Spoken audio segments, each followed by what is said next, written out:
السلام عليكم ورحمة الله وبركاته. معكم أدمين باج الجزيرة سبور كي، قناة الجزيرة الرياضية. الموضوع هذا يخص كيفية فتح الجزيرة الرياضية عن طريق الشفرات. أولا نقوم بتحميل الباتش من صفحة الفيسبوك، نعاود نذكر بها واللي هي الجزيرة سبور كي، قناة الجزيرة الرياضية. يوجد هنا عندما ندخل إلى الصفحة يوجد العديد من الباتشوات مثل ألفا بيتا إيتا، وهنا يتوجب عليك معرفة إلى أي عائلة ينتمي هذا الريسبتور. فأما بالنسبة إلي فأنا أمتلك ستارنت وينتمي إلى عائلة ألفا. سأقوم بتنصيب هذا الملف. نأخذ هنا ستار داون،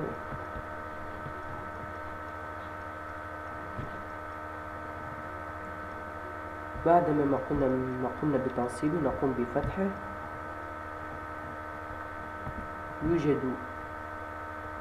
يوجد الباتش، وهو عادة ما يكون الباتش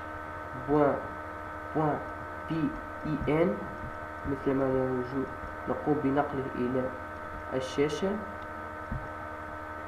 هذا الباتش سوف أقوم بنقله إلى الشاشة.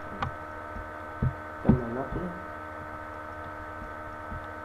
وندخل إلى آلي MEPG 610.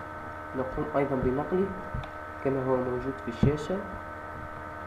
نقوم بفتح برنامج الذي هو برنامج عبارة عن يوصل الحاسوب مع الريسبتور، ويجب أن يكون لديك كابل RS232 للوصل بين الريسبتور والحاسوب. وأنا بالنسبة إلي أنا لا أمتلك هذا الكابل كونكتد. يقول لي أنه ليس متصل مع الريسبتور لأني لا أمتلك كما قلت لا أمتلك كابل RS232. وهنا إذا وضعت الحاسوب وكابل RS232 سوف يقول لك كونكتد ويطلب عليك الباتش. سوف تقوم بإعطائه هذا الباتش، تقوم بنقله إلى هنا مثل ما هذا. الآن انتهينا من الباتش، سوف يتم الباتش إن شاء الله. الآن سوف نذهب إلى كيفية إدخال الشفرة في الريسبتور. بالنسبة إلى ستار سات وستار نت، أؤكد ستار سات وستار نت. نضغط على القناة المرغوب فيها في تشفيرها. بطبيعة الحال هي الجزيرة الرياضية، ثم نضغط على منيو، ثم اوتيل، ثم كي إليكشن.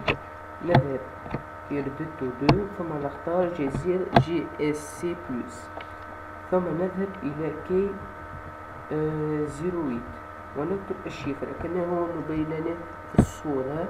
والشفرة إن شاء الله تجدونها على صفحتنا إن شاء الله، الجزيرة سبور كي. أعاود بتفكيرها. هذه هي الشفرة. نقوم بنسخها هنا في هذه الإيقون، وتمت العملية إن شاء الله، وشغلت الجزيرة إن شاء الله. وفي النهاية سوف تفتح الجزيرة. هناك أشخاص يريدون معرفة كيفية استخراج هذه الشفرات.